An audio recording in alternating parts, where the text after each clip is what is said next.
There have been many art movements throughout history, which makes sense since we are an ever evolving species. Our art is bound to reflect what is happening in the world, and in some cases, it can critique or celebrate aspects of our culture. Amazing art has been made from each movement, and pop art has a few of the best pieces in my opinion. Not because of how well done the artworks are or who made them, but because of the meaning and significance behind some of these wonderful pieces. So I'm going to be trying my hand at this style or technique of art.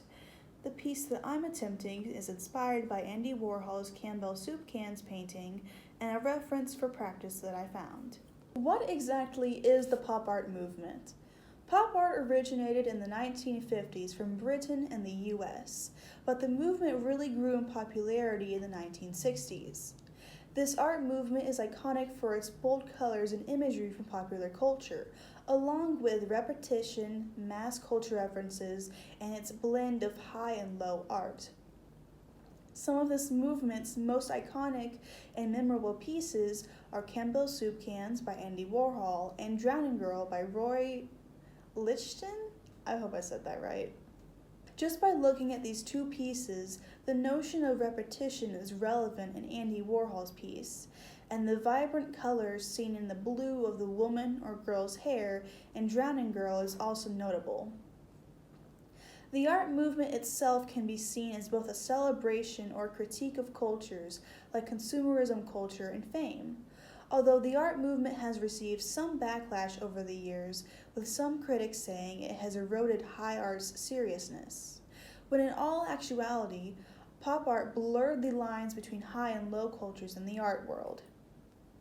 The purpose of the pop art movement was to challenge the traditional views of art and to blur the lines between high and low art. Essentially, the movement was a revolt against high art culture, and it was challenging traditional ideas about art. This art movement was significant because it made art more accessible to the masses and not just the elite. It also both critiqued and celebrated pop culture as it was developing in the US and Britain. This was done by using repetition, irony, and parody to make remarks about everyday items, mass media, and consumerism culture.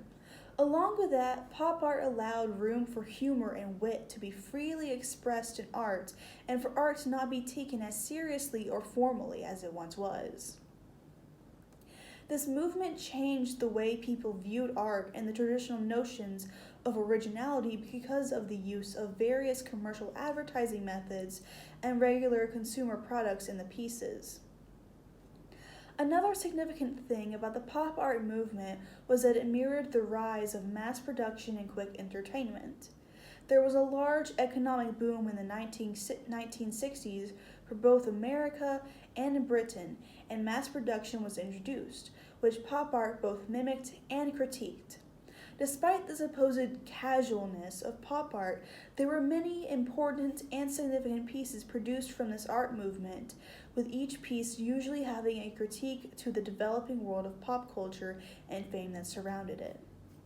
Like any other art movement, there were influential and significant artists who emerged from it, some of these being Richard Hamilton and Andy Warhol, who are considered the first pop artists of Britain and America respectively. In more recent times, some more influential artists who have emerged from this movement are Jasper Johns, Rosalind Drexler, and Takashi Murakami.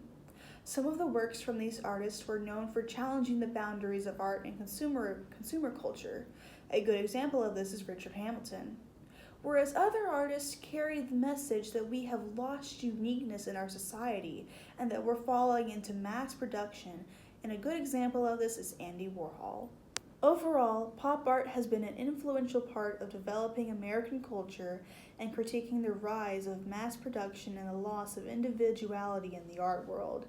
While the art pieces themselves may appear to be pieces of mass production, they are made to look that way to reflect the problems and monotony of mass production and consumerism. That is what makes this art movement so unique in my opinion, and one of, if not my favorites.